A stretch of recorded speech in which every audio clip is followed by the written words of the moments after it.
everyone, it's Chenzo87 here with another video, and I know it had been a while since I had first started doing YouTube videos, and I took a long break, but after the Melbourne regionals over the weekend, I've found the passion for it again, so here I am. This time, I've decided to only invest my time in Silph Cups, and that's purely based on meeting the great people of the Arena Australis Discord server, and just thinking, you know what, these are the best bunch of people to play with. Gonna hold off doing GBL for a while. It's just going to be primarily focused on Silph Cups. And in the month of June, we have Forged Cup, which I know, I'm a little bit late getting to the party. But as we've had a lot of regionals over the last couple of weeks, not a lot of people have started their tournaments yet. So if you are one of the people like myself who is about to enter a tournament and thinking, what sort of team do I build? How do I go about this? Well, I'm going to look at the top 10 Pokemon as rated by PvPoke.com. And we're going to do a little bit of analysis, a bit of a breakdown, and how you can beat the top 10. If you want to check out really in-depth videos of the Forged Cup meta and the point system, our friend PvPSteve does a really great analysis video, as he does every month. And he's also got another couple of videos around the Forged Cup. But this one is purely based on the top 10 rankings from PvPoke. So this is the top 10 Pokemon as rated by PvPoke.com for the Forged Cup. And it is a doozy of a cup. I mean, you've got 8-point Pokemon, you've got 4-point Pokemon, and 2 and 1-point Pokemon. And myself, when I first built my team, I was actually going off 20 points. I obviously didn't read the rules closely enough, so I was building quite a solid team. Had to review that, of course, when I read that it was only 17. So we've got our top 10. We've got a couple of counters to them. According to PvPoke, these are the best key losses for the top 10 Pokemon. Now, starting at number 1 is no surprise. Whatever cup it's in, Lickitung proves to be one of the most solid Pokemon. It's got that XL juiciness, and it uses it. It's very solid. It's got a pretty decent fast move with Lick, and it's got access to Body Slam and Power Whip. So it takes care of a lot of Pokemon, does some neutral damage with the normal typing, but it is weak to the flyers because Pokemon like Pidgeot or Noctowl have that normal typing. So the fast move pressure that it puts on with Lick isn't going to do a lot of damage. With Power Whip, the flying types also resist it. And with Nidoqueen as being one of its key losses, it resists it because of its poison typing. So it's actually a pretty good matchup for Noctowl and Talonbay. I'm just so happy that Talonbay is a key win against Lickitung. And of course, Nidoqueen. Number 2, now if you've got a Great League Cresselia, play it. Like, it is a solid Pokemon. A legendary, very few legendaries actually get down to that 1500 CP level. So it is a pretty good addition to have in the team. The Psycho Cut is really good for energy generation. And Grass Knot, and I think it's Moonblast in this tournament, which are also great moves to have on the Cresselia. It does do poorly against Frostlass, because Frostlass, being the ghost typing, does have access to Shadow Ball. And against Abomasnow, surprisingly. I think that's more because Grass Knot is resisted, being the grass and the ice type. And of course, Noctowl. Noctowl is a good Pokemon since it got the Shadow Ball charge move on it. So it is a Pokemon worth considering. I myself, I love Noctowl, and it is a Pokemon that I've used for a long time. It does have really good moves, and Shadow Ball just gave it that extra buff.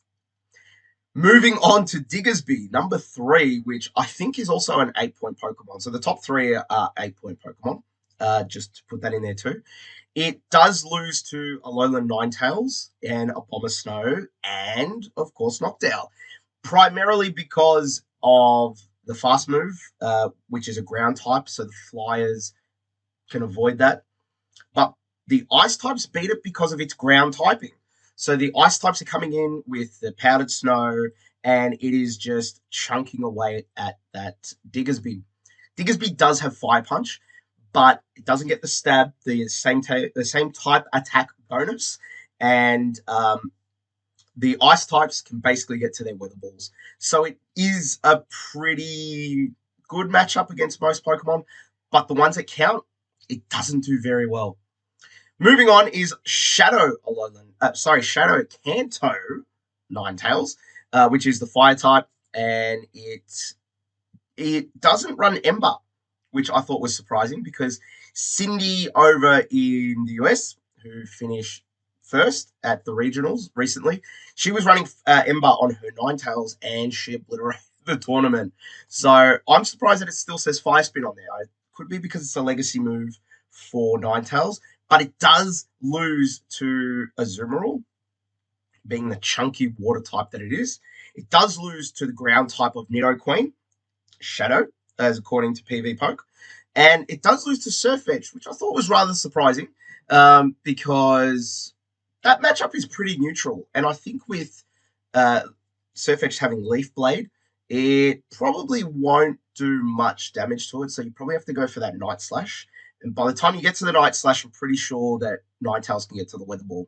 So that's a bit of an iffy matchup. But according to our Poke Bible, Surfetched comes out on top against Kanto Ninetales. Next, number 5, which is another 8-point Pokemon, is Nidoqueen. And Shadow Nidoqueen comes in at 6th. So I'm going to do these both at the same time because they've both got the same matchups. Shadow Nidoqueen being a little bit weaker defensively, but a little bit stronger offensively. But both of them are going to lose to that Cresselia, that fast move pressure with Psycho Cut. And now, correct me if I'm wrong, I think it might be Future Sight in the Cup that's better for Cresselia. So being a poison type, the psychic types are going to struggle. The psychic types are going to do better against the poison types. So Nidoqueen's going to struggle against Cresselia. Also being the ground type that Nidoqueen is, she is going to be weak to the ice types. So Frostlass and Alolan Ninetales. Alolan Ninetales, though, is an interesting matchup because Nidoqueen does have that Poison Sting and Poison Fang, which Alolan Ninetales is weak to, having that fairy typing. But I think because it has the Powder Snow, which does a little bit more damage than Poison Sting, and excuse my voice, I'm still recovering from the regionals weekend. There's a lot of yelling, a lot of partying, a lot of screaming, but totally worth it. Alolan Ninetales is going to get to that weather ball pretty quickly, and it's going to put a lot of shield pressure on Nidoqueen.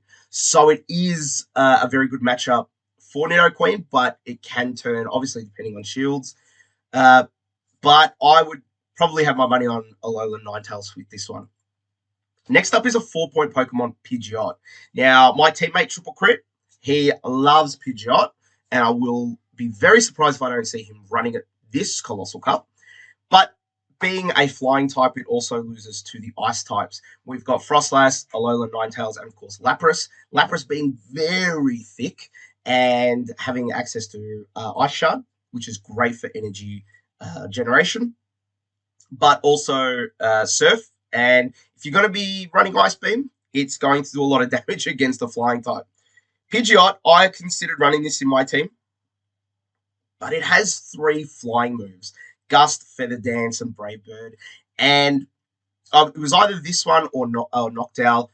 Noctowl having Shadow Ball to me is a little bit more superior. So Pidgeot, great Pokemon with that Feather Dance, that exclusive move. Not sure about how 3 flying moves are going to go. So we'll see. In comparison to the 4th ranked Pokemon is Kanto Ninetales, not Shadow. And it also loses to Nidoqueen, but it also loses to Munchlax and Lickitung. Again, surprisingly. My money is on Munchlax because it's got Bulldoze, which being a ground type is going to do a lot more damage to a fire type. Lickitung, though, it probably is just going to spam the body slams. So it's just going to chunk away at that damage. Being an XL Pokemon, it is going to do a lot of damage. Throwing the body slams, and it's going to resist those weather balls. They will count up and they will add up, but I think my money's on Lickitung on this one. Speaking of Lickitung, it also beats the 9th ranked Pokemon, which is Trevenant. Trevenant being an incredible Pokemon, 8 points again. It is the Ghost Grass typing.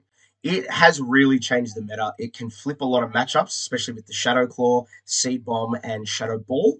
But it loses to Lickitung because Lickitung being a normal type is going to resist a lot of the Ghost moves. So Trevenant needs to rely on Seed Bomb. Although at the same time, if Lickitung throws a Body Slam, it's going to resist it a lot, being a Ghost type and being immune in the main game series to normal types. It's an interesting matchup. On the other hand, we've got Araquanade. I always get that name wrong.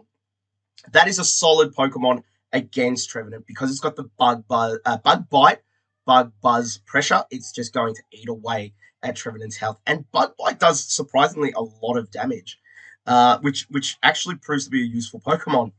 And then we've got Greedent, which has access to Crunch. Crunch being a dark move, which is super effective against the Ghost. And finally, in the top 10, we've got Chansey.